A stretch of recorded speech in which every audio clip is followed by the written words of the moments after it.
Señor Ministro, Jefe de Gabinete Civil de la Presidencia de la República, Su Excelencia Don Julio Ullón, apreciados miembros de la Comisión Sesquicentenario de la Epopeya Nacional, representantes de la Municipalidad de Asunción, representantes de las Fuerzas Armadas de la Nación y de la Policía Nacional, señores directores generales,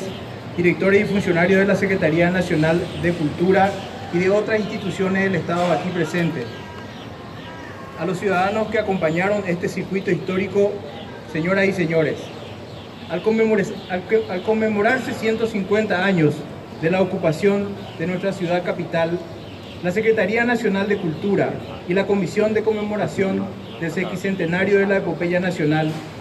esta tarde ha realizado un recorrido por 7 sitios históricos que han sufrido la ocupación aliada en los primeros días de enero de 1869. Mientras en el interior del país,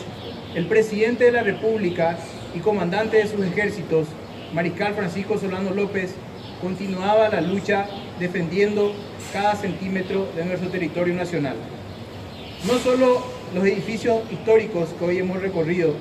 sino otros así como viviendas particulares y legaciones extranjeras sufrieron la ocupación aliada y el pillaje desvergonzado por parte de la soldadesca que a saco entró a la Asunción, destruyendo y saqueando todo a su paso. Y ni siquiera se respetaron sitios sagrados donde descansan muchos ciudadanos, como es el caso de la Recoleta, que también sufrió un importante saqueo en esa época. Este recorrido, además de graficarnos lo vivido en nuestra capital hace 150 años, también nos da cuenta del valioso patrimonio histórico que aún hoy se conserva y que nos compromete aún más a seguir apoyando y acompañando la tarea de restauración y puesta en valor de edificios y sitios históricos de la Secretaría Nacional de Cultura.